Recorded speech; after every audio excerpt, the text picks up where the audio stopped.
Gwen Tolios, I don't know, I think she's up here, is our presenter today. She has self-published many times and is our expert. While she's presenting, go ahead and mute yourselves. Unless you have questions during question times, then feel free to unmute yourselves. And I believe that is all that I need to tell you. So take it away, Ms. Tolios. Thank you, Amy.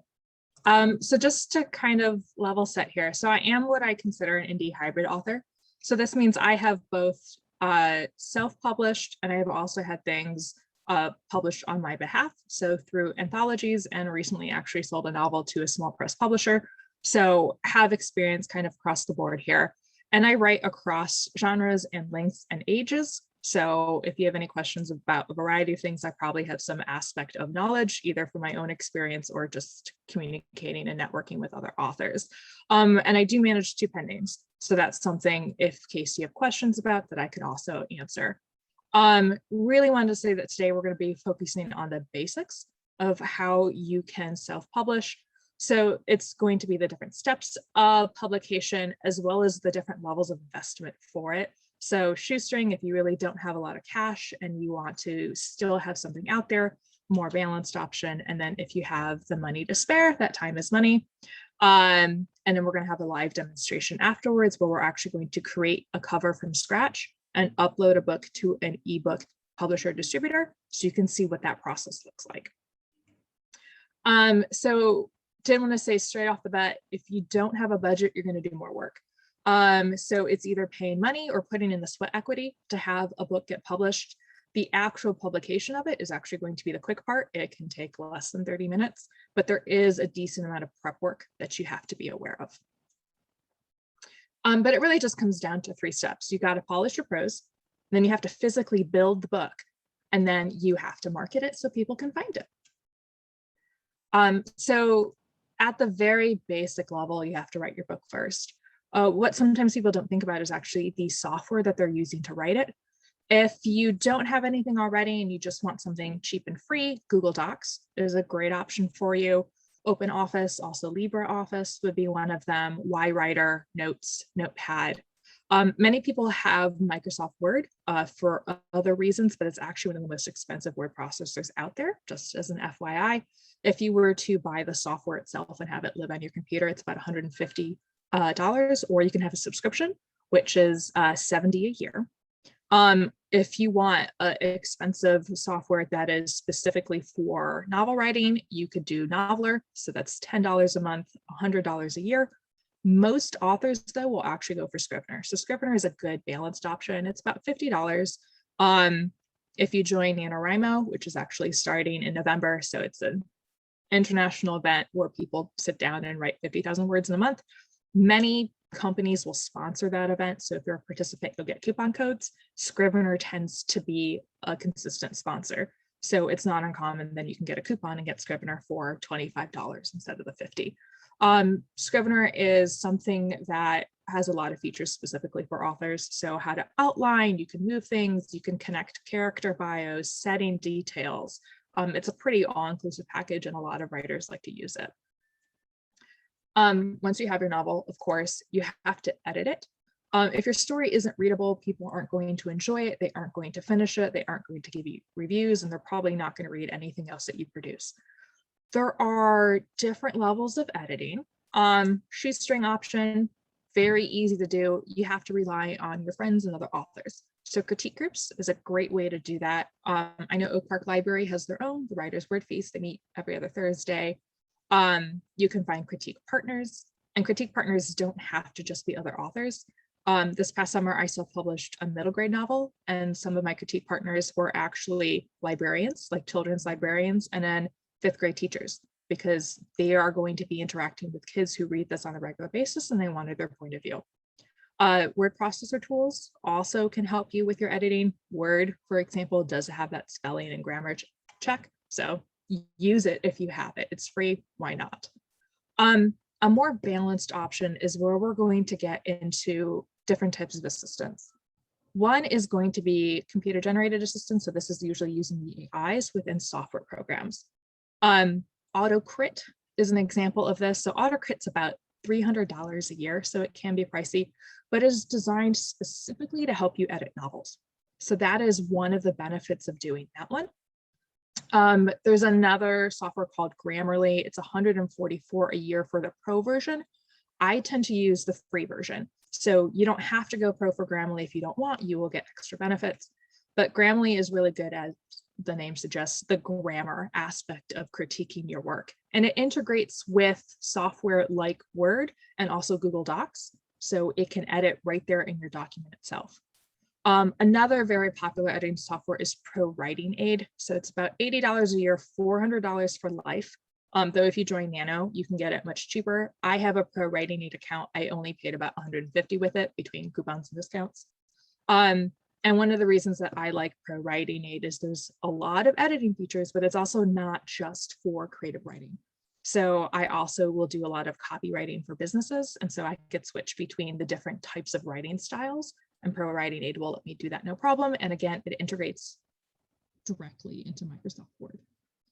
And then there's content editors. Content editors can vary in price. A standard would be between $200 and $600. Some will go up to $2,000. And the reason where that variability comes into play is how experienced is your content editor and how big is your work. They usually charge per word. So the thicker your project, the more money it's going to cost you. And the benefits about a content editor is they are a human. So if you have concerns about, okay, do I have a plot hole? Does my world make sense? Do my characters have really good motivations? Are things consistent throughout the entire thing? And editing software is not going to catch that. You need to have someone do it. Content editors are professionals. They can help you with that, but you can also ask your critique partners or your critique group their opinions on things like that. If you have the money for it, many people will do a combination of both the editing software and a human editor. And there are 3 types of human editors you can have. One is the content editor. So we already talked about that. The other is the copy editor. So these are people who are essentially proof checking the machines. So it's not uncommon maybe for a spell checker to think something is the wrong there. And then, they switch it, and then you want to make sure there's an extra set of human eyes.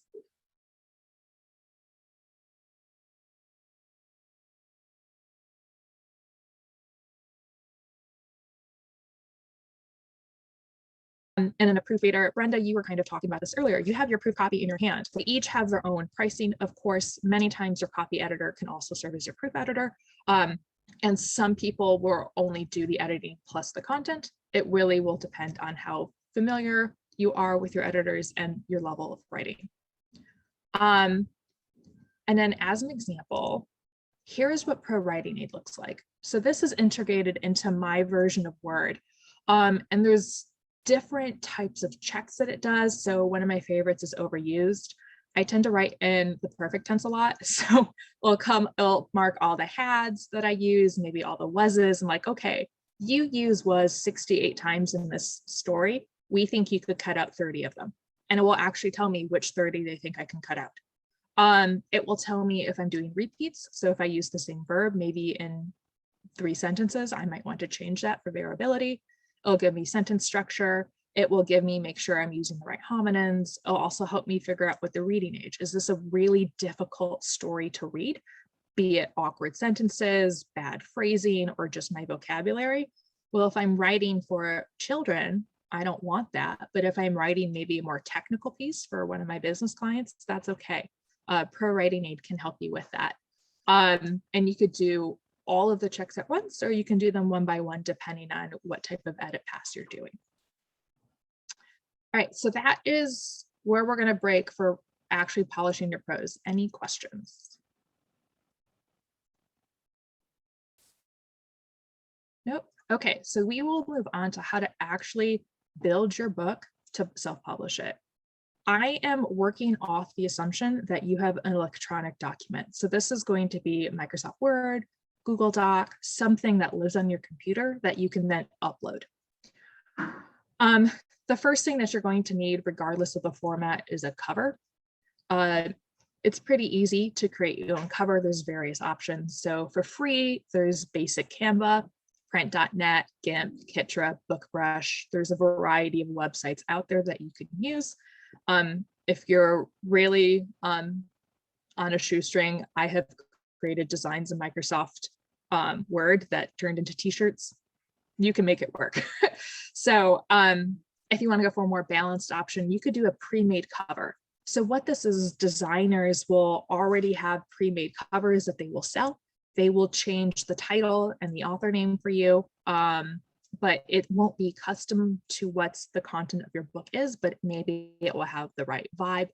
And there's usually no editing involved once you purchase it. So pre-made covers can be anywhere between $250 to $150, maybe a little more, depending on the skills of the designer. And then you also have the option of going for Canva Pro. Canva Pro is $12 a month, and you could use Canva for free, but the Pro account gives you more elements to work with, more advanced editing, and different file types, which can be to your benefit. And I'll show an example of that later on. If you have the money for it, you can have someone design a custom cover for you. And that could start at $250 and then go up again, depending on the complication of the design, the experience of the designer, and whether or not they're just designing a cover for you. Sometimes they might also want to do your promo images, and it's a little more work to create the cover for like the flap of a hardcover than just an ebook. Did want to say, from a business standpoint, if you're really getting into self-publishing as an income generation and you want it to be your business, everyone says as soon as you start to have money, covers is where you put it. Covers are what are getting the attention of people. This is what's encouraging people to do the sale. And depending on your genre, the covers are more important than others. So covers are very important if you have anything with a speculative element in it. So science fiction, fantasy, you need to have some type of element of that on your cover. And it is not uncommon where there are specific things that are like hints to readers about what's going on in your book. If you have something like a literary novel, a romance, maybe nonfiction, even thrillers, you can get away more easily with a pre-made or a cover that you do yourself.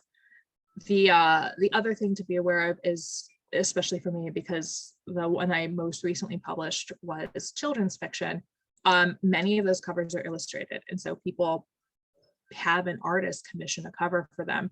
I did this on a shoestring, so I didn't actually have an editor or an illustrator yet. My goal is, once I'm ready to re-release the series, to have covers. But this one right here is an example of what my cover looks like. So this is kind of illustrated. It has a girl on the cover. It's about my book because it's a good story. And I just created that in Canva. These other two covers are part of anthologies that I have been in, done by a local group of Chicago writers. And they are, again, self-made covers by people who have been part of the project. So that middle one, the Love Anthology, if I remember correctly, was really just kind of made in Microsoft Paint. We found an image that the royalties allowed us to use, added text, and there we go. For Stranded, if I remember correctly, that was a photograph that the spouse of someone in the anthology had done. And again, we just added text, and there you go. And these are all books that you can now buy on Amazon. So you can just create your own cover and up your book goes. Once you have a cover, you need to consider whether or not you want an ISBN. ISBNs are federally regulated, and they are used to identify not just your novel, but the edition of your novel. So your ebook is going to have a different ISBN than your paperback, than your audiobook. And if you go into a different edition of a paperback, so like I mentioned before, I might at one point want to redesign my covers. That would be if that could be a second edition and then a different ISBN. The only place to buy ISBNs is from Booker or Bowker, and they're kind of pricey. So if you want to buy a single one, if I remember correctly, it's $125, or you could buy 10 for $300 or 100 for $575. So this can be pricey. Very aware of that. One of the benefits is they don't expire. So if you buy 100 today, you can use that same ISBNs for your 20th book, your 30th book, even if you publish it 10 years from now. No worries about that. I will say though, you can only legally buy it from Booker. You can get one for free if you enter like a publishing or a distributor contract with someone. In many cases, those are the people that you were going to be self-publishing with. So Kindle's self-publishing, Amazon self-publishing, Draft to Digital, Ingram Spark, all of these people will often ask if you want one of their free ISBNs, and there's pros and cons to that. If you are just going to have an ebook and publish it through Amazon, there's no reason to buy your own ISBN, just use Amazon's. However, if you're going to have something in many platforms, so for example, I tend to publish wide. I don't want my books only on Amazon. I want them everywhere, because what if something happens to Amazon? I don't want all my income to be dependent on them. So I use an ISBN that I have bought to connect the versions that I've published with different publishers to say, okay, these are all the same books. All my sales should be associated to this ISBN, this issue, and then it's just a management control for me. I will say under my second pen name, I have not had ISBNs. I just tend to use the ones the publishers give me, because they will never be anything other than very quick, short ebook reads. They're not going to be anything else. And so that was okay with me. But things that I have a little more effort that I've done, like again, books that I want in bookstores, I'm doing an ISBN for that. ISBNs can be a little tricky. So any questions about these? Janine has put in the chat, can the ISBN be purchased after the book is published? No. You need it in order to publish the book. All right, so next up is metadata. I'm sure all of you are at least basically familiar with how Google works. You put in a few keywords for your search and then things pop up. Yeah, go ahead, Jeff. I'm sorry, back on ISBNs. If you publish it with Kindle, you write another novel and it gets picked up by a publisher. Does that ISBN travel if that publisher wants to pick up the first book and print it on, do a print run? It will have to be a different ISBN. Oh. Yeah, but in that case, if a publisher is picking it up, the publisher will be buying it for you. That's one of the benefits of, like I said, I recently sold a book to a small press. The small press is going to buy the ISBN for me. So the publisher is usually one who does that. But if you're self-publishing, you function as author and publisher. And if you self-publish on Kindle, you retain the rights to sell it someplace else. With some restrictions. So if you're publishing on Kindle, there are different paths that Amazon will let you publish. So you can go to like the KDP Select, which means you're actively saying, I will only publish it on Amazon. Or you could tell Amazon, I want to publish it on other venues. That's a choice you have when you publish with them. Okay. Thank you. Mm-hmm. All right, so I'm sorry, can I ask another question? Of course. You ISBNs again? Yeah, I'm sorry, I didn't clarify. That if you buy 100, they don't expire. Do they Correct. expire if you don't buy 100? They never expire, whether you're buying 10 or you're buying 100. Yep, Okay. At any level, they don't expire. Okay, thank you. Mm-hmm. And you could use them quick. Like for my middle grade, I have an ebook, I have a paperback, and I'm going to create an audiobook. Well, that's 3 ISBNs right there. So. Thank you. Mm-hmm. All right, so just like when you're searching for a website or an answer on Google, you're putting in the keywords, and Google is doing the backend search of like, oh, okay, you're looking for this, it's going to connect to these websites. The same thing happens on retailers. So when you're searching in Amazon, when you're searching Barnes & Noble, or even again, Google, and the Google shopping results show up. It's all based off of the metadata that you have on your novel. So there's the different types of metadata. Very basic, it's going to be your name, the title of your book, your ISBN, the summary of it. But then also what comes into play are going to be categories and keywords. So categories are how a lot of stores will determine essentially like what your genre or subgenre are. You select that when you're going through the upload process for books. Keywords are your best estimate as to what people are searching to find your story. So since, again, my most recent middle grade is a ghost story, a lot of the keywords that I have on it are like, you know, ghost story for kids 9 to 12. If people are searching that, then mine will probably pop up into the worlds, or ghost story set in Wisconsin. So these phrases that people might search that relate to my book to encourage that organic discoverability. If you're doing this on a shoestring, a lot of this is just in your head. You're thinking of your own title, most likely thinking of your own name, writing your own summary. You can use SEO tools. So SEO stands for search engine optimization, but the same tactics are working for the Amazon keywords and the Barnes and Noble keywords. Tools for that are going to be Google Trends, the search engines themselves, and storefronts.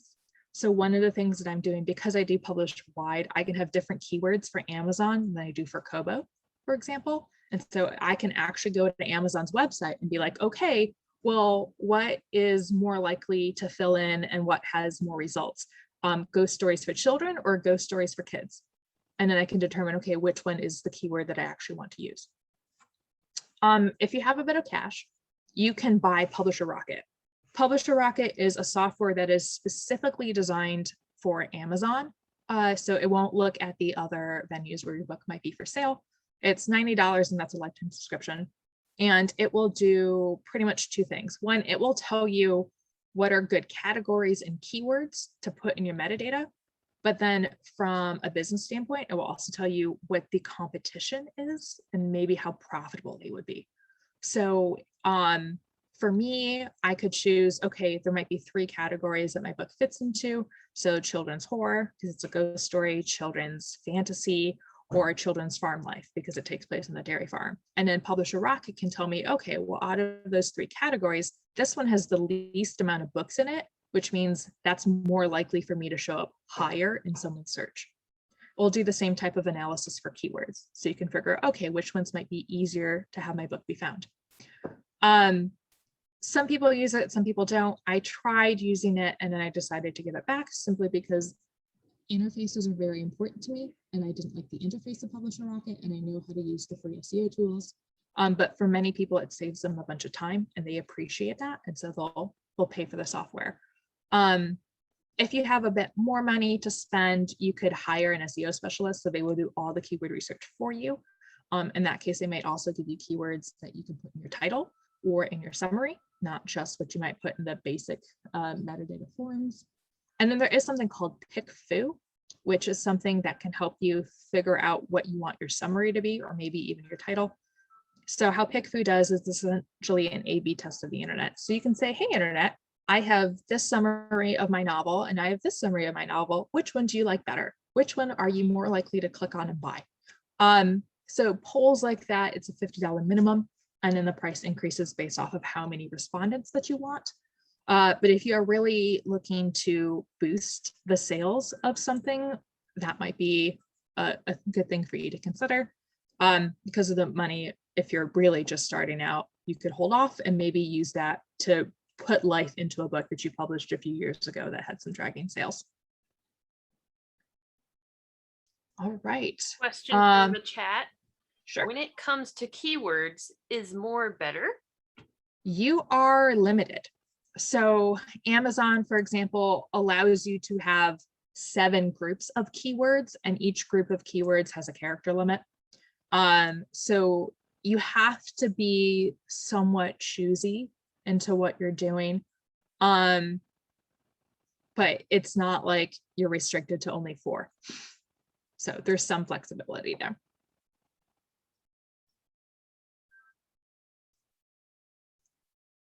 All right, so now into the actual formatting of your books. So if you're doing an ebook, again, I'm anticipating that you have a file and you can upload it to a variety of websites. Many cases, these websites are actually also the publishers. So Draft Digital is one that I use, and that's the walkthrough that we'll do later. Draft Digital is probably most famous because you upload it once and then it could send it anywhere. Draft Digital can send it to Amazon, it can send it to Barnes & Noble, it can send it to Kobo, it can send it to Overdrive and Libby, so anything that the libraries are using. It will send it to international stores as well. Kindle Direct Publishing. So that is if you want to publish it on Amazon. Kindle Direct will only publish it to Amazon. Kobo Writing Life. So that's kind of, it's based in Canada, but then it also has an international reach.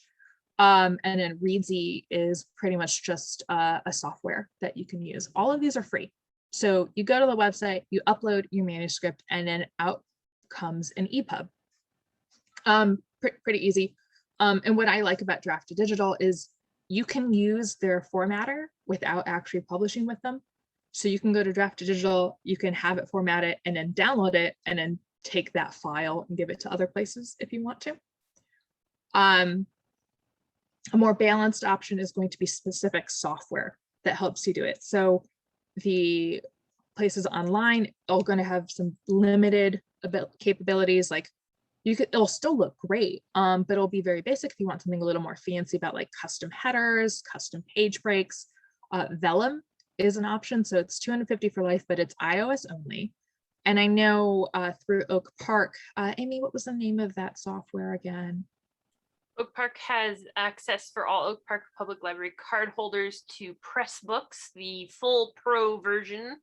You can go to our website and through our website, go to Pressbooks, enter in your you'll have to do an email and then enter in your library card number, and you'll get access to Pressbooks, which is often comparative to Vellum.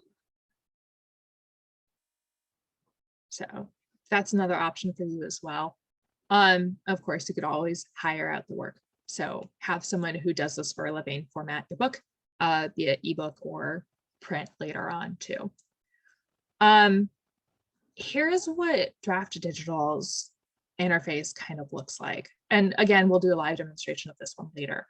So this is my middle grade. It's a ghost story. And because of that, I wanted something like, you know, like a creepy tree at the front of every chapter header. That makes sense for a ghost story. And so I chose this Nevermore template, and that brings that image of a tree at the beginning of every single one of my chapters. It's just there. I didn't have to do any coding. It's great.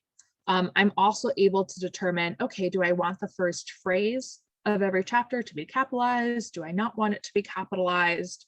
Do I want different types of indentation styles? This is everything that Draft2Digital can let me do real fast right there in the interface. It's just based off of the Word document that I uploaded. The other platforms will work in a very similar manner, though the formatting options between the two are different.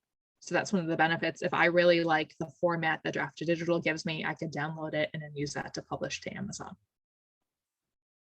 And then formatting your book for print. There's really, if you want to sell your book, there's really only one free way to do it with print, and that is Kindle Direct Publishing through Amazon. If you want to have your book any place other than Amazon and where you're not also playing the distributor, it's Ingram Spark. So Ingram Spark does have a fee associated with it. It's $50. And that's to help format your book. And it includes getting your cover ready, getting your internal pages ready, getting your back matter cover ready, your copyright, everything. But Ingram Spark's, the distribution that they have is so good, and that's why a lot of authors will use them, even for KDP. If Amazon, many of these books are print on demand POD, so that means that they only get printed when someone orders a copy. Well, for Amazon, a lot of times it just like goes to Ingram anyways and say, hey, I have a book for you to print. Can you do it? And Ingram will be like, sure. But it's Ingram Spark that gets your books into bookstores. So right now, I don't have print copies at the book table, which is down there on Lake Street. But if you were to go to the website, you would see my book and you can buy the paperback. And that's because Ingram Spark has that distribution. Ingram Spark is also the reason why I'm on Target's website, for example. Ingram is also the one that will get you into libraries. They are the ones that have that background relationship with retailers to get your book into places. There are, of course, the options where you could just print it yourself and then sell it. But for many authors, especially when you're starting out, that's a hassle, and I don't want to do that. I would rather just upload my files to Ingram and then just when I make a sale, make a sale. Of course, just like with the ebooks, you can pay someone to format it, especially if you want something very fancy. The paperback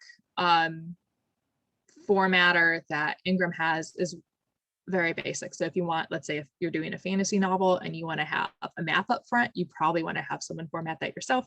Or even if you're doing, I know if you're doing historical fiction. So maybe you want photos or woodcuts of that time period spaced out between your book. Ingram Spark is, you might have some difficulties doing that. You might want to pay someone to do the formatting for you. Or you could do Vellum or the press books that the library has. All right, and then just as an example, here's what my e-proofs looked like for Sedell. So when I'm getting proofs for print, I get two types of proofs. One, I get an e-proof, and so I approve things electronically first. So I get a giant PDF and they're like, okay, well, here's what your cover page is going to look like. Here's your publisher logo. Here's your front cover. And then it gives me the dimensions. So I have a perfect bound book. So it's glue, it's not staples, but here's the dimensions. Here's what my front cover would look like. Here's what my back cover would look like. The ISBN is there. That's the one I purchased.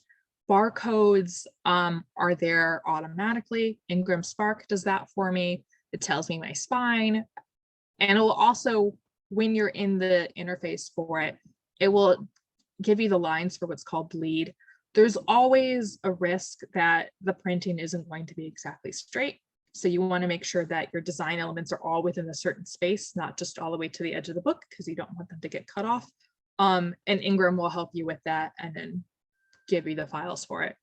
And then once you have the e-proof, you can then order a physical proof to make sure that it looks okay.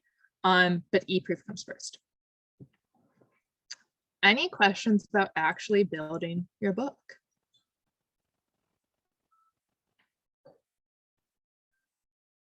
No? All right. So once you have it in the system and you have it published, you have to market it. Marketing can be as easy or as hard and as cheap as expensive as you want. But if people don't know about your book, they're not going to buy it. So at the very basic level of creating promo images, again, same type of software that you can use to create your cover. Canva, Paint.net, GIMP, Ketra, Canva Pro, or again, a graphic designer. And you use these to just promote your story anywhere. So you could do this on your social media. You can just like send an email to your family and say, hey, look, this is what the cover of my book looks like, and so on. I created my own promo images using Canva Pro. The one here on the right is, it's the same elements really that I used for my cover. I changed the dimensions in this case so it would fit Twitter. And then with Canva Pro, I can animate things. So this here is a movie that I was able to have to promote her this past summer. Motion just tends to grab people's attention, and animation is a pro feature of Canva. When you're promoting your book, there's several ways to do it. If you have a social media account, just say, hey, here's my book. Here's a link where you can buy it. That's pretty easy. Again, you can send out emails. You can be interviewed for several things. I have done that in the past too, where like writer friends that I know are like, hey, I'm looking for people to interview for my show. I'm like, okay, I'll do it. And you can plug your book there. It's free for you and free for them. Another thing that people like to do are e-ARCs. So ARCs stand for Advanced Reader Copy. And there are a few sites where in exchange for giving someone an electronic, usually a PDF version of your book before it releases, they will then write you a review. There are two websites that are really most commonly used by authors. Booksprout is the one that I do. So the free plan allows me to send out a book to 20 people before it gets, before I reach my limit and I need to upgrade my account. And then Book Sirens is a little more expensive. If I remember correctly, it's like a $5 basic fee and then $2 per reader. And I've been a reader for Book Sirens. So I have received books from authors and then read it and done the review that way. So I've experienced a little bit with both interfaces. ARCs are something that a lot of traditional publishers will do. It's just they have a lot more money. And so that if we jump is in the time is money option. So those large promotions, NetGalley and Publishers Warehouse, those cost a couple $100, like $500-$600. But what that is it's the same process. They're offering ARCs to readers. In this case, the people who are getting the option to get ARCs are going to be like people who review for the New York Times, people who review for Book Riot, for all these other big heavy hitting websites. But with any type of deal like that, yeah, you're paying $600 to have your book be on NetGalley. There's no guarantee of the type of review you'll be getting. There's no guarantee that everyone who picks up your book will read your book. So there are concerns with that. And so it's a cost that many indie authors won't actually invest in. But if you want to, the option is there. What is more common from a large promotion standpoint is BookBub. So BookBub is a newsletter that goes up to a whole bunch of readers, and usually it's promos. So if you sell your ebook for $3.99 and you have a week deal where it's $1.99 and you want to just mass push out that sale, BookBub is the way to do it. Many authors will be like, oh yeah, this is great. And so they like to do that, but they do it occasionally because of the costs associated with it. It's also nowadays very easy to run your own ads on. Sometimes Amazon, you have to have certain permission levels with Amazon and how you're published to actually do display ads with them. But Facebook and Instagram, running ads there, running ads on Goodreads. These are things that you could do yourself, or if you don't want to worry about the worry, you can pay someone to manage them for you. And they can be as expensive or as inexpensive as you want. So last week, actually, I ran an experiment because, you know, I write a ghost story. So I'm like, oh, it's Halloween. I could push it to parents. And I only spent $10 on ads, and that's absolutely fine. That's all I wanted to do. I will admit I ended up pausing them because it was costing half of my profit to take people to Amazon. So I was like, okay, I'm not ready for this yet. But one of the things that is the most important for authors to do if you really want to make money from what you're publishing is you have to have more than one book. So having, you know, given up half my profit, for example, on book 1 would be absolutely fine if then I know people are going to go on and buy book 2 and book 3 and book 4. Those books just haven't been released yet. So I will probably restart Facebook ads next year. And that really is the best way to continue to market you and your work, is to build the momentum of everything that you already have. So that means having more books, pretty much. And then when you want to market those from the Shoestring option, there's also the author pages. So you could do this on BookBub, you could do this on Amazon, you could do this on Goodreads. Someone finds you, they like one of your works, and they can click on your profile and they can see everything else that you have been involved in. So, okay, if they liked one book, they are most likely going to, or hopefully will buy another book. Back matter is another way to do this. So this will be a page that you can put in the back of your book, be it ebook or paperback, it doesn't matter. Though for ebooks, they can be links, which is a nice thing. And your back matter can be things like your social media profiles. They can be your website, or they can be links to the next book in your series. So really help people just convert. You're more balanced, obviously like writing sequels, there is cost associated with publishing a book. I think the cheapest I have done it was with my Canva Pro subscription and then just doing the Pro Writing Aid. So that cost kind of gets distributed between everything else that I'm working on. So, but maybe $20, I would say, sharing out that cost between everything. So you can do it cheaply. But if other things can be a little more expensive, I put way more money into Sedell, for example, because I also had to buy the ISBN. I had to pay to get that paperback formatting. And she went through a little more rigorous editing process. Author websites are a great way to promote yourself. And you could have very custom websites. And so that'd be the time is money option, having someone build it for you. That's probably going to cost you over $1,000. Or you can design it yourself, and you could do that from a free WordPress site to something a little more mid-ground, and maybe spend a couple hundred, custom theme, your custom host, and so on. Email lists. So if someone really likes you as an author and they sign up for your email list, every time you release a book, you can be like, hey, here's this. Or they could also, it's not uncommon for authors to use their email list also as beta readers or critique partners, or to help them get e-arcs and get those early reviews. So there are benefits to having a decent email list. And as an example, here is the author page I have on Amazon for my main profile. So this is the pen name that I have the most titles associated with. So if someone likes one of my stories, they can go to my Amazon profile and be like, okay, here's everything else that they can have from me. And they can switch between whether they want Kindle or paperback and so on. And then if you also have an author page with Amazon, you can see your stats. So Amazon will tell you this is your most popular book, which is also very handy. So yeah, that is where we are for this. Any questions about the mechanics of actually putting your book together for publication? I have one question about, you were talking about an author website, and I mean, how that, don't you need a host or something like that? Like, do you? Yes and no. So if you do a free website, so many places, WordPress would probably be the most popular one. WordPress will host for free. There are some limitations. So that means there's only certain types of templates or themes that you could use if you're doing it for free. Your website has to have WordPress in the name. So for you, it'd be brendafindley.wordpress.com, for example, but you can spend $10 and then have it just be brendafindley.com.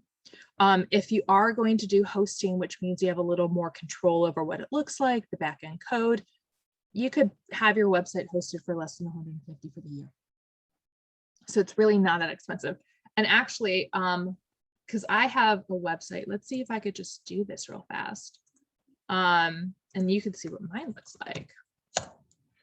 I keep tinkering with it. Oh no, please send us to my website.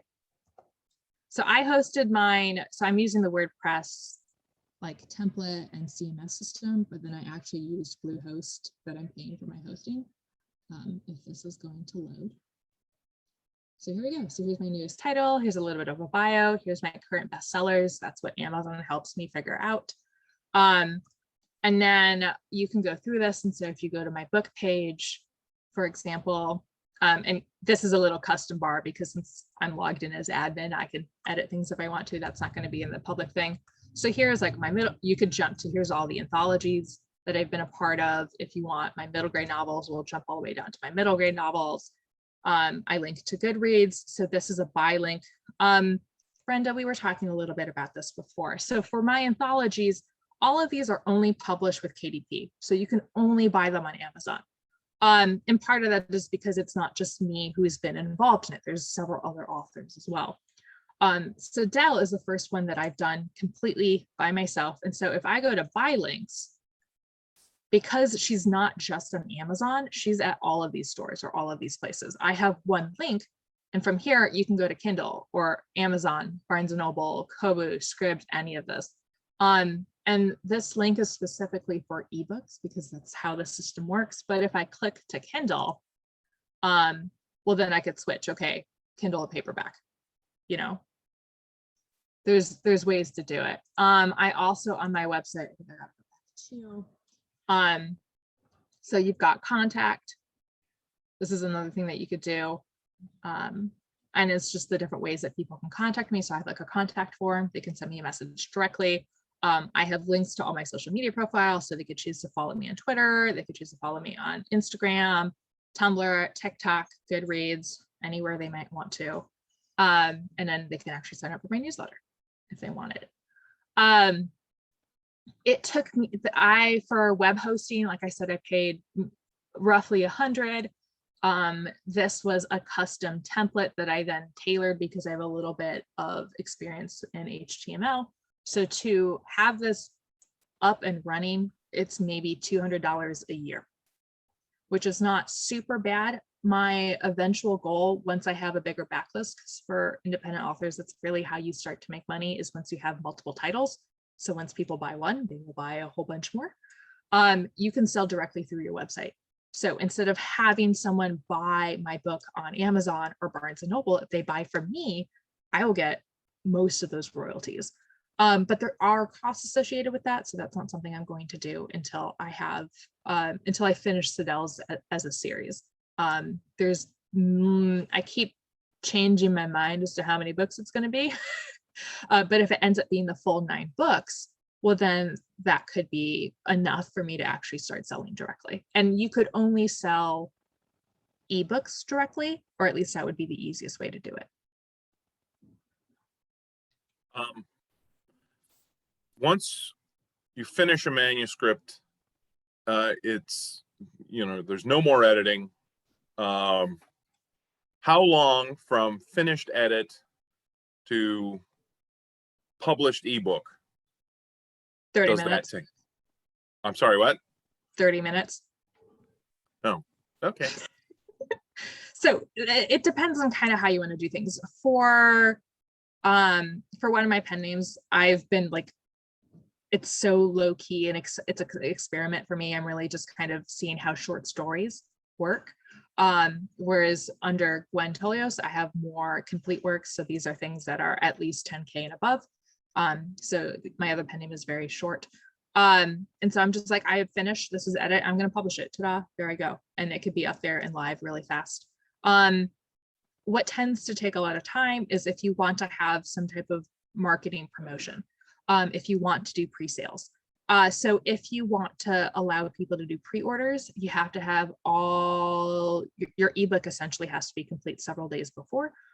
You can have pre-orders available even if your manuscript isn't finally uploaded, though you have to have like the title and the metadata there. I think if I remember correctly, that the deadline is, yeah, like 3 days before. Because they also have to allow processing time. It will take longer to process a paperback than an ebook. An ebook, again, is really fast. And it can depend on the site. So for example, through Draft Digital, it takes longer for my book to show up in the Apple bookstores than it does for it to show up in Barnes & Noble, than it is to show up in Hoopla. Hoopla has a really long processing time to get the ebooks into library systems. For print, because you have to wait for Ingram to process it, make sure it turns out okay. What a lot of people also like to do for their print books is they have their publish date so far in advance from when they actually upload the manuscript, because it gives them the time to order a paperback proof that will come into their hands, so they could make sure that it's okay and they don't need to make any edits before it actually goes to sale for stores. So in that case, you usually want to give yourself, Ingram lately has been having some really long delay times, so maybe 2 weeks between when you upload your final file, and then can have an e-proof in your hand. So probably file and in a month if you're doing paperback. If you're really concerned about your launch date, not everyone is. Launches for books is something that a lot of publishers do. But for indie authors, it's not uncommon for you to just say, hey, now it's available, and you tell your email list or you tell your social media. It really depends on how you want to do it and how consistent you want. So I guess in short, it varies, but it can be as fast as 30 minutes. Questions from the chat. We've got thoughts on Wix.com and also thoughts on Patreon. Wix is okay. I'll admit I haven't used it in a while, mainly because my day job is a marketing analyst. And so I like to work with code. I like to work with data, and the ability to get data, I have to pay for on Wix. For WordPress, or doing a WordPress hosted site, it's part of the package that I get. I don't mind tinkering with my things. So I like to have, again, that control. And so I do it myself. Some people have done Wix and there's no problem. But you are going to have limited creativity. And if, again, you're okay with that, then that's fine. It's not for everyone. And everyone might not just want to spend the time that they do in their website. And then the other one was Patreon. So I don't currently have a Patreon. I am in the process of still trying to build up my audience. So I have self-published 4 titles, but all of those happened this summer. So I'm still fairly new. I have done the short stories and the anthologies. Like I had my first sale to markets a few years ago. But unless you have an active social media profile and people are aware of you, they're not going to sign up for your Patreon. So I'm kind of not using Patreon, but I'm using Tumblr to release the same type of stuff that I would for a Patreon. And so my ultimate goal for that, so on my Tumblr account, for example, I release a free short or micro story every other week. So anyone who follows me can read that. And then my ultimate goal is to turn all the stories that I write into an anthology that will be a reader magnet for my email list. Or actually half of those stories will go into a reader magnet and the other stories will go into an anthology that I can then cross sale to people who I already know like my work and have interacted with it. They just want it in a different format. It'd probably be the same stuff that I'd be offering to a Patreon, but I would get more interaction and more likely to build an audience if I start by offering free content. Next question is, who provides you with the buy links, the purchase links? Can you clarify? Do you mean like the link that's on here? I'm assuming like When, when you want a link that goes to somewhere you can actually buy the book. yes. Okay. Okay. So like the individual retailers are going to have all the buy links. So Amazon's going to have a buy link for your book. Barnes & Noble is going to have a buy link for your book. If you want something like this, so when I click my buy link and then I have all of this option, this is offered by a company called Books to Read. So that's down here. So Books to Read gives me one URL and I can customize it. So I said, okay, well, my book is called Sedell's Ghost Hunt. So I went Sedell's GH for Ghost Hunt, and that's going to be my thing. And then Books to Read scours the internet and they say, okay, I see a link to buy your book at this store, at this store, at this store. So they put together all of them right here in this website. I will say Books to Read and Draft Digital, the digital publisher, are owned by the same parent. So if you are publishing through Draft Digital, they'll automatically create one of these for you. You don't need to publish with Draft Digital, however, to get one of these. You can go directly to Books to Read and say, here is my book. Give them one store link. So if you give them the Amazon link, then what they're looking for again is they're looking for that ISBN that might connect you through all the publishers, and then they'll put together a list of links and a website like this. Thank you.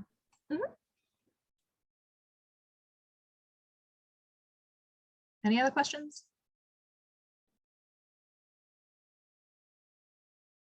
Nope. Okay. So we are going to do a live demonstration now. So I have a book that is, I'm not going to go through the final stuff to publish it because I'm not done editing it yet. But I'm going to do everything but essentially hit send to retailers. And we are going to create a cover and then submit it and format it through Draft Digital, and you'll see it'll take about 30 minutes. You can spend obviously more time if you want to, but this is for demonstrations purpose. That's what we're going to do. So this is Canva. This is where we're going to create our cover.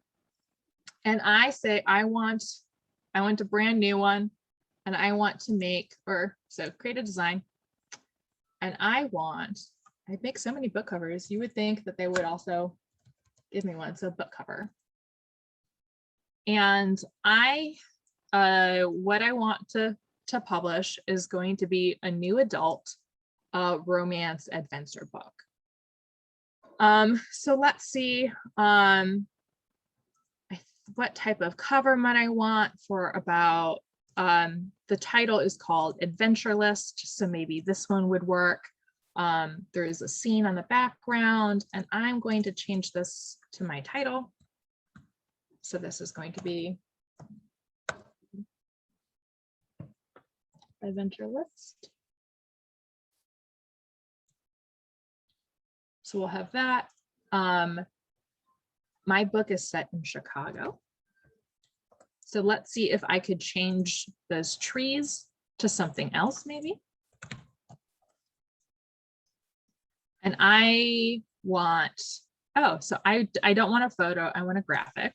So we'll do that. And this one looks really cool. Look, that's the outline of the beam and the Hancock and the Sears Tower. So I will delete the trees, delete this, and I will move this up here. And I'm going to change the color so it's white to match everything else. And down here, I'm going to change it so it's my pen name. And I also want that to be white to match everything else. Let's move this closer. And that's actually, let's reduce this box here. I like the idea of having the coastline be a little more obvious. So I'm going to get rid of these little doodads here. I'm going to bring up my name and I want to make it larger. So let's say I have it at 100. There you go. Now you can actually read my name.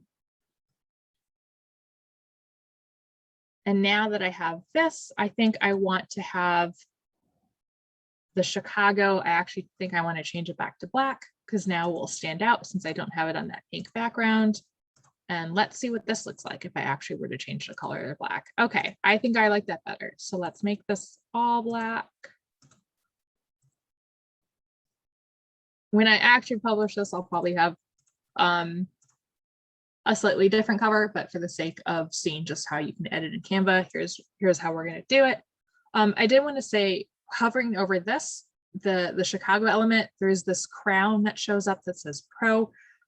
If I did not have a Pro subscription to Canva, I could still use this element, but I would have to pay $1. Depending on how many book covers you're going to make in a year, if you're only making 1 or 2 book covers, it might be worth it to pay for each individual promo thing because, like, again, it's only $1. So maybe the book cover is going to be $3. There are other benefits of having the Pro account, which is that I can do some more advanced editing. So like I said before, animating something, if I wanted to use that for promo images, I could also, let's say, I don't like the pink tinge on this. So I want to, maybe I want it to be a little more, because this is also about a YouTube show. Maybe I want something that's a little more techy. Let's see what that would look like.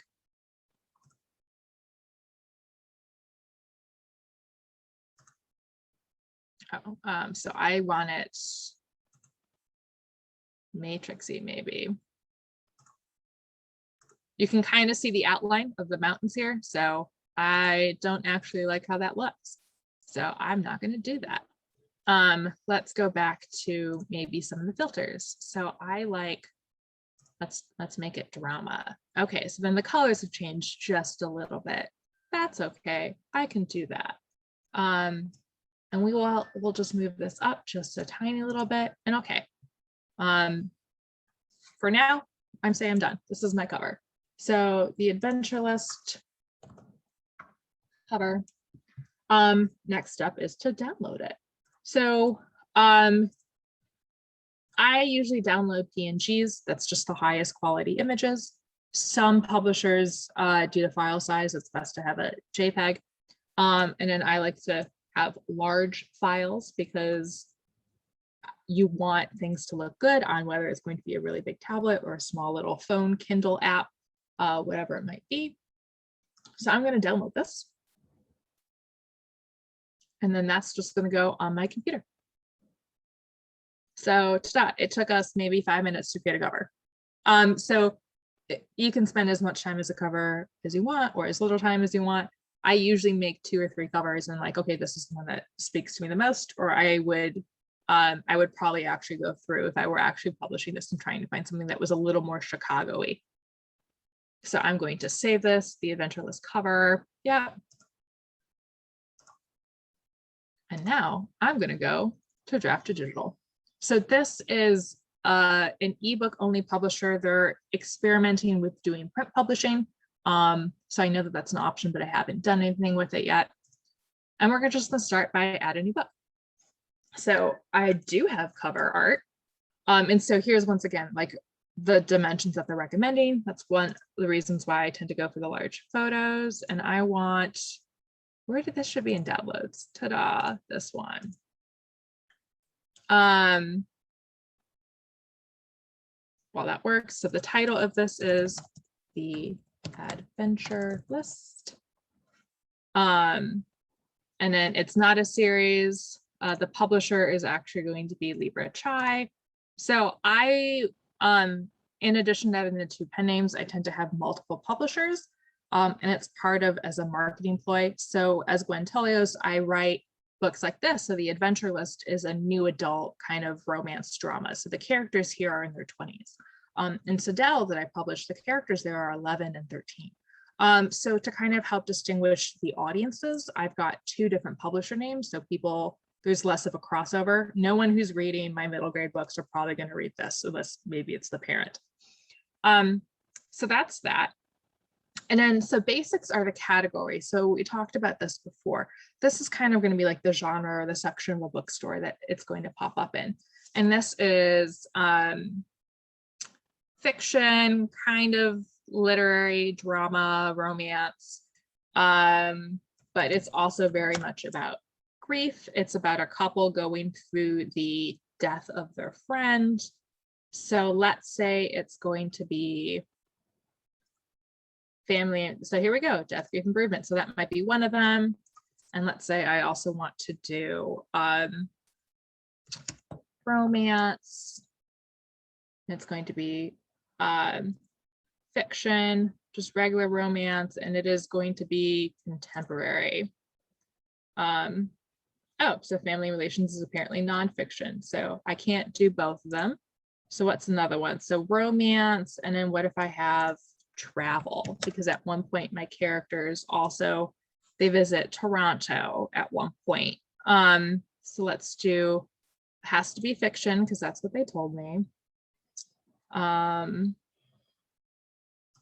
so let's, oh, not romance. Huh, I guess they won't let me pick anything else since I have it as romance. All right, that's interesting, that's new. All right, but we'll just have it as contemporary romance then.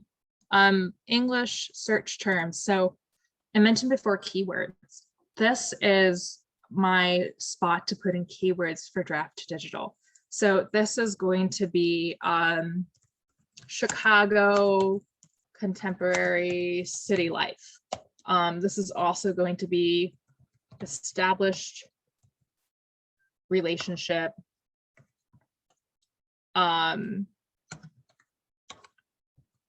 college aged, because my characters are in that demographic. This is also going to be YouTubers and social media, because my characters run a YouTube channel. I'm also going to do, let's see, travel and adventure. And in case people are looking for the particular type of adventures that they do, I'm going to add a few more keywords. So skydiving, that's an adventure that they do.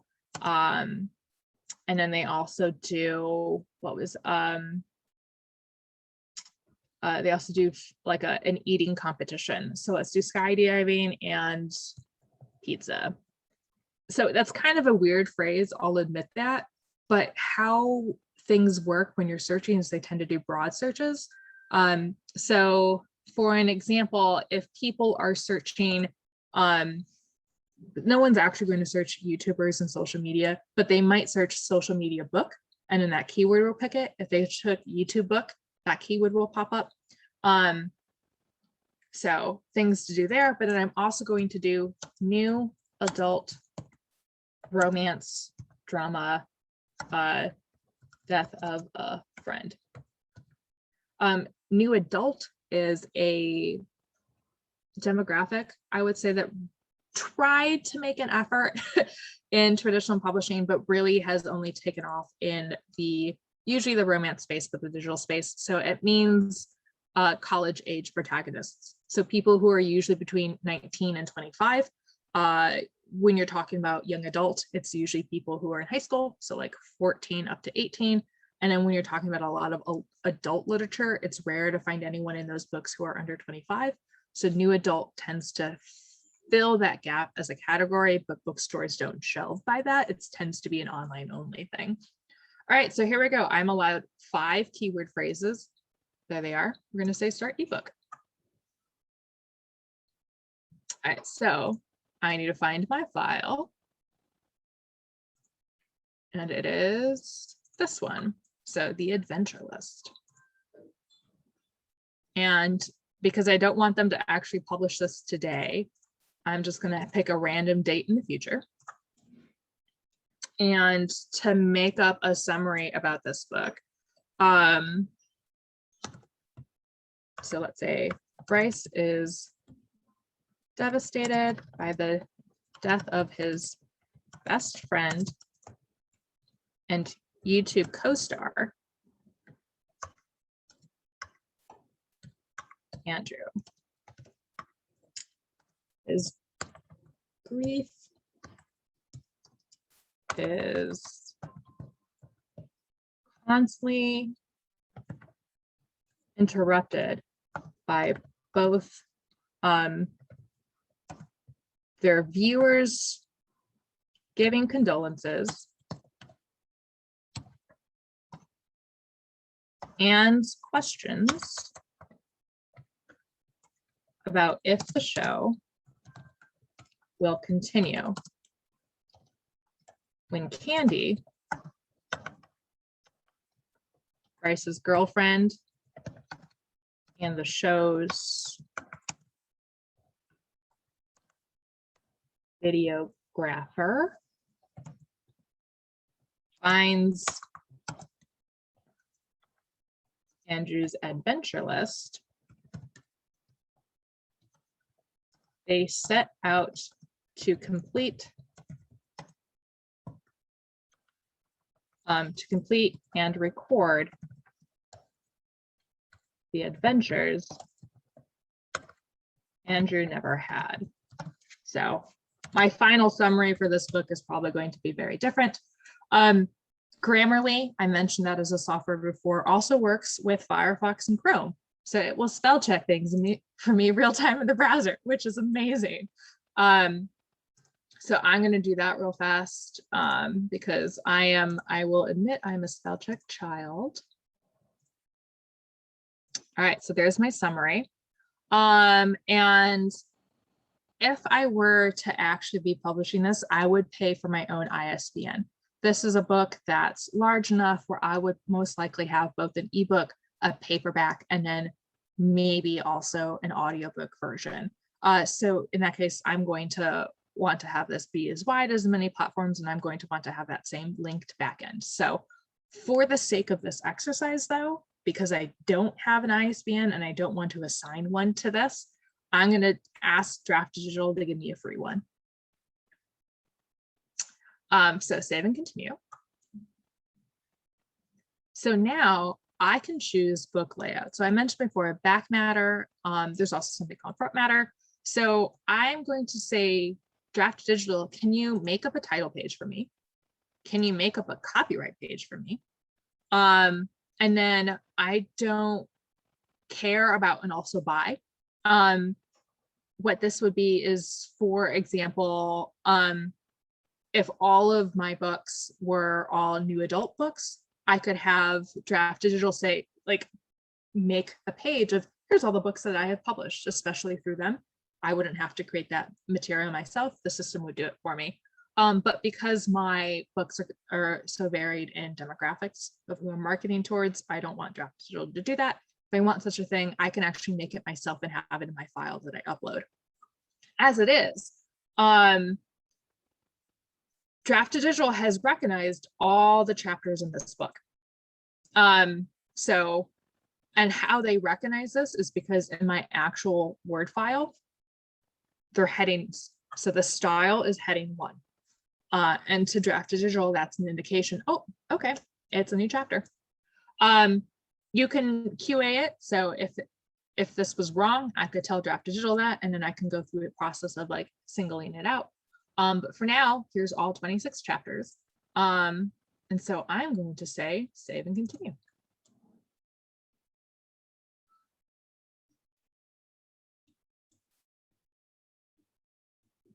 Here's where we can actually start to format things. So here's the adventure list. So actually, let's go. So this is the title page. I had Draft Digital make this themselves. I could create such a thing in my Word document if I want, or I could have these systems do it. They just did it for me. So it's got my title, it's got my pen name, and then it also has my year and my publisher name. Here's the copyright page that again, Draft Digital put together for me. Work of fiction, similarities to real people, events are entirely coincidental. First edition, November 11th, because that's what I said the publication date for this would be. And then it automatically generated a table of contents for me. So title page, copyright, event list, and all of my chapter links. And in an ebook, these are hyperlinks. So I could click chapter 5, and here I am at chapter 5. It would work the same way in a Kindle. So then I would go through this. I'm like, okay, how does this look? Here's my page breaks. That works. It puts a huge space between my chapters. So here's the end of the chapter. It recognized that. The next chapter starts on page 6, or with chapter 6. This first paragraph is not indented. That is a formatting thing that Draft Digital does, and I could say that I don't like it. Oh, I have to pick one of these first. Sorry. So let's go back to chapter 1. This is technically a romance. Let's see if I like any of these. So I could have a coffee cup. I could have subtle hearts. I can have a sweet bow. I don't like any of them. Let's be frank. So let's see if there's something else that I want. Maybe there's a nonfiction style that I like. Oh, that one's not bad. I could do all purpose. I could do simple. I could do a modern watercolor, corner decorations, Art Deco. Is this a cherry? Oh, that's kind of fancy. Minimal. I actually kind of like this nonfiction textbook one. So I'm going to do that. And once I have a format figured out, then I could play with these. So right now, again, here is this weird first paragraph. And notice all my indents changed. So if I'm here in the D2D, so here, if I'm doing the simple, it gave that first paragraph indent. It's not doing that for nonfiction textbook because that's just how the format works. But I can play around with that. So right here in the first paragraph, it's like, okay, so we have a drop cap at the beginning. Do I like that? Maybe I want the phrase capitalized instead. Maybe I don't like that one. Maybe I just want it to be standard. Okay, let's do that. And then that same pattern is going to be for all the chapters. But let's say the decoration. Do I want a drop cap, phrase cap, none? If there was one part of the format, looks like there isn't for this style. So I'm like, okay, cool. So I'm going to go through, make sure that this all looks correctly. Here's all my chapters.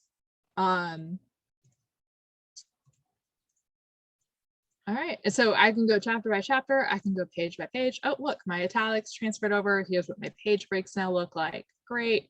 This is where you really kind of want to do your proofreading. You could proofread here in the UI, or you could download. So you can download this as a Mobi, which is primarily just used for Kindle. You could do an EPUB, which is pretty much what every other device uses. So Kobo devices, Nooks, iPads, phones, it's going to be an EPUB. You can download it as a PDF. You could go this far in the process, download it, and never actually publish it with Draft Digital. They don't care.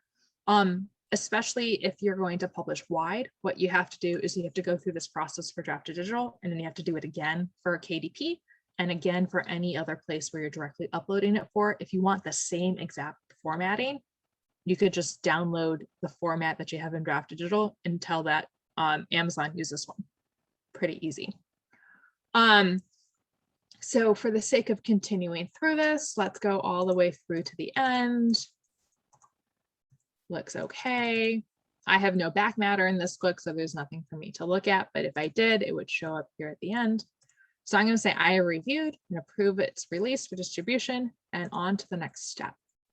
So the next step is going to figure out how much I want to price this for.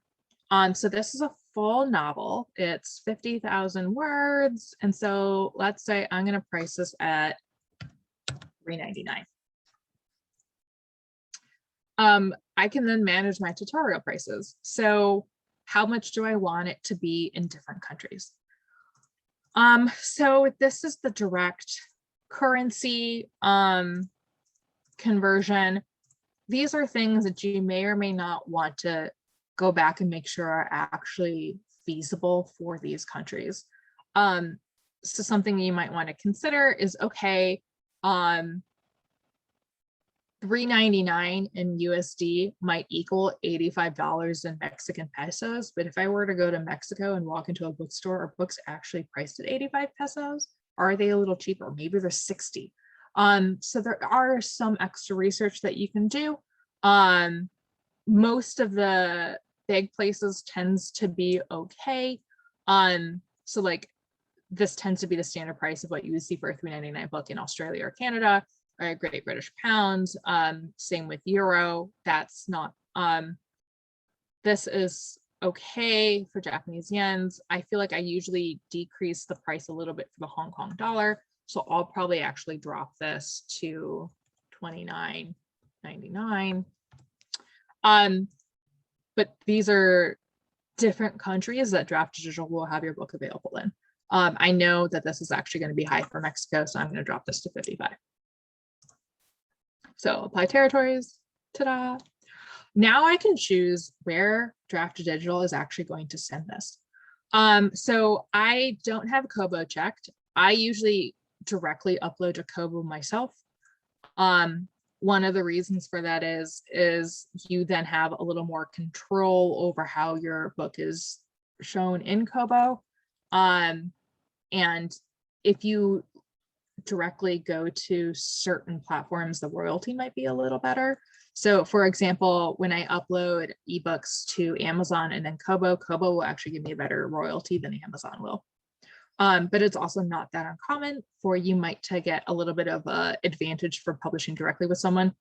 So KDP, Kindle, Amazon, there has been support, though it's never been confirmed, that if you have your print book through them, they'll prioritize pushing that in search results than if you have Amazon selling your Ingram Spark book. So there's things like that. So same thing here for Amazon. I usually go directly with them because then you can get some extra benefits that way.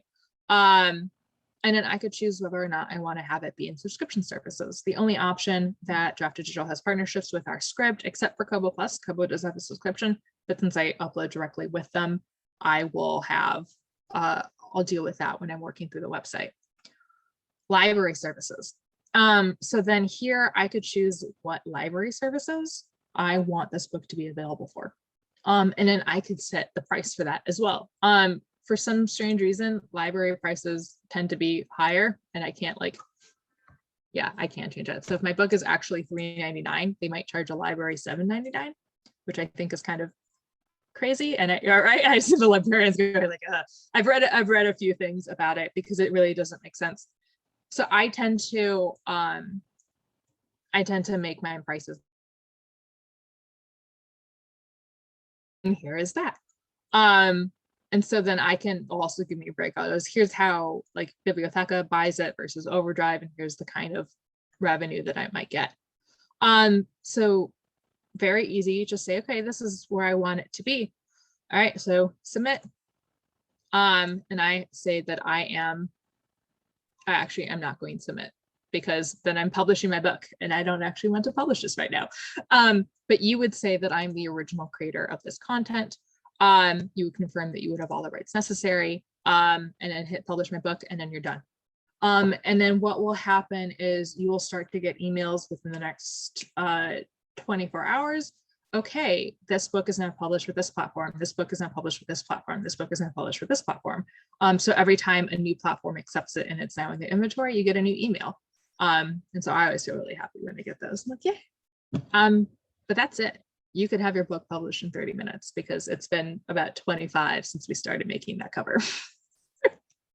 But a lot of it is the pre-work. Like I had the document written already, already had a brief summary, already kind of had an idea of what type of keywords I wanted and what type of design elements I want for the cover.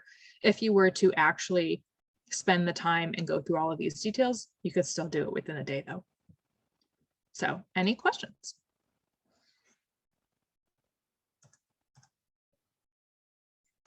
Not a question so much, but a kind of a comment on the higher price for the libraries.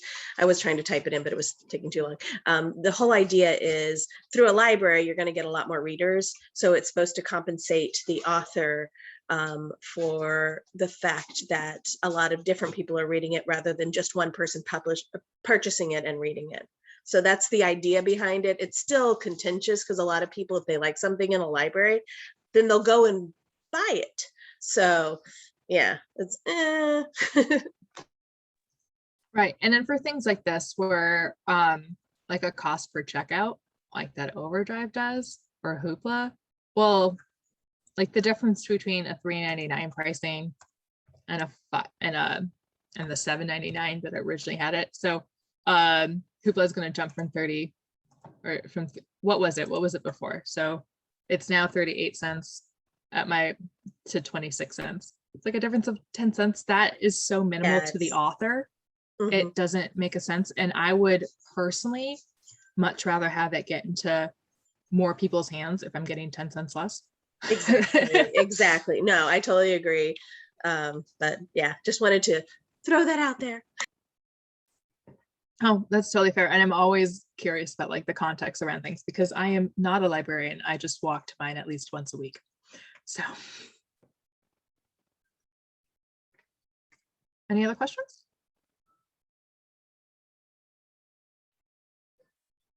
No? All right, cool. If I remember correctly, Amy, this was recorded, so there should be a take home for you. The PDF is also, the PowerPoint is also a PDF that you should be receiving. So any type of notes you might have missed to take, you will have it in the PDF. I also have at the end of this a resource slide. So these are people who tend to be experts in self-publishing. So they will have lots of good advice, as well as different resource blogs, YouTube videos, and like Facebook and social media communities. So you can actually communicate with authors and get some advice from them.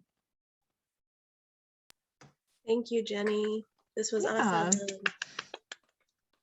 Do we have enough time for Michael to share a little bit about Patreons? Because I know he uses them. So Yes, we have 3 whole minutes still left before the official end. Yeah, I'm happy to share a little bit about my experience with it, since the question was brought up. So back in 2017, I, like our presenter, I'm a hybrid author. I've done a lot with small presses, but I've also done a couple of self-publications. And what I've been doing with my Patreon is sort of exercising my self-publication muscle a little bit, doing all my own design, laying out, basically taking short stories and plays and things that I've written in the past. And every month I'll create a tiny little pamphlet-sized edition of one of those stories or plays or whatever, doing the design and everything, laying it out in Publisher and things like that. So they end up being little, I guess you'd say mini publications, micro press kind of stuff, the kind of things you used to see on Kindle singles when they'd be like, here's a short story, for 99 cents or whatever. One thing I like about Patreon is that it's the way I've got mine set up, it's a subscription. So anybody who wants to support my stuff and likes my writing enough, they're just paying every month. And then it behooves me to give them something for that money. Some people set it up where they pay per project. So if you don't put out something in a month, then nobody's paying you. If you do, then they get charged. I decided when I set it up to go monthly with a monthly subscription, just because I knew that would keep me motivated. And that's the way I work best, because I don't like the idea of owing somebody something that I didn't give them, or being, being a bad actor in that way. So I've been doing that since 2017. It's still going after, I guess I'm in my 3rd or 4th year now, which is crazy to me. And every month I put out a new thing. Different tiers get different things. So I have a slightly smaller tier that gets a digital copy of the thing. I make a nice PDF, I send that out to them, and Patreon does that automatically. It automatically publishes that. So once I've arranged it, as Gwen said, and created the book itself, and I have a physical file of sorts, I upload that to Patreon. You select the tiers that receive that reward or access to it, and then those people can download it or do whatever they want. I also have a higher tier where I actually hand make, I print them out myself, I staple them together, old school, like kind of zine or chapbook kind of way, and mail that to them. And I sign them and everything. So people that like things that are a little more collectible seem to like those. So there are a lot of upsides to it. The downside is, and again, Gwen pointed this out as well, if you don't already have a social media presence or know how to tap into your fan base, just starting a Patreon won't do you much good. In the same way that just starting a GoFundMe without being able to tell people about it isn't going to get you any money. You still have to find ways to market. Patreon doesn't really help you so much with marketing as it helps you with distribution. So if you're already tapping into an existing fan base, or even just a few people that you know like your work, then it's a fairly viable option. And it gives you a lot of freedom to do various things. Like, for example, I've got just $1 a month tier that allows people access to the Patreon blog. And that basically, I give out little freebies once in a while, but mostly it's just like, this is what's going on with me creatively. This is what's happening. These are things that I'm putting out. Once in a while, I'll drop one of those books that's normally like a $10 tier for the dollar people, just to be like, here's something cool. Thanks for the support. So it gives you the freedom also to sort of shift those levels around and kind of give out what you want. With the idea that if you've got a subscriber, you want to make them happy. It's the old school patron thing like Kings had back in the day. They're a patron of this artist. So this artist is making a painting and it's going to hang in the King's gallery. You know, it's a micro version of that. I'm happy to answer any questions about it. It's been somewhat successful for me. It's a small Patreon. Some people like to charge very, very little and get a lot of people, which is always a good thing. I chose to charge a little more for the rewards. I have less people, but they seem very happy with what they get. So it just, you know, it's about, like Gwen was saying too, how do you price things? Do you want to get more readers and less money, more money and less readers? There's a balance to be struck, probably somewhere in between.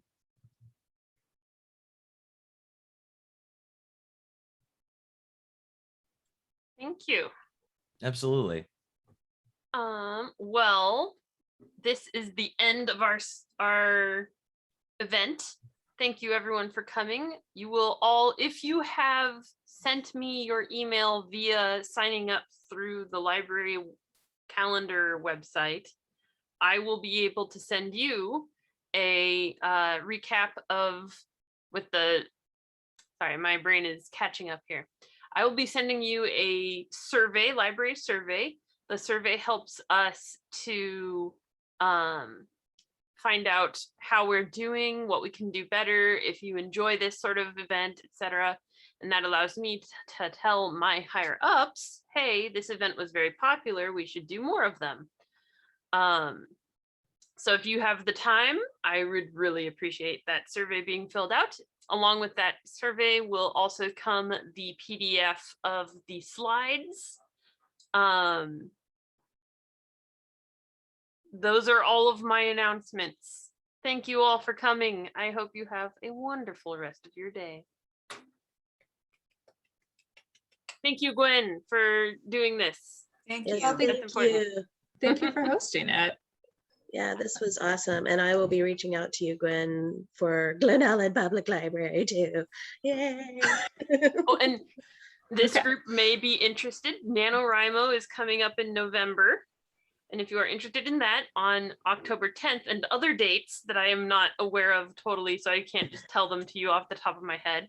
But I know October 10th, Gwen will be back. I don't know where you are anymore. To do a National Novel Writing Prep workshop with hands-on prep stuff. Yeah, so Yes, okay. the workshop will be how to write a novel when you have no plot. I am famously a discovery writer, so I just sit down and write. I don't do any outlining ahead of time. So it's a way where if you really don't know how to start with your novel, here's how you could start to just sit down and develop a story from it. And that'll be a 2-hour workshop. Well, thank you. Thank you, everyone. Have a Bye, wonderful everybody. day. And Cheers, enjoy all. the beautiful, cool weather outside. Bye.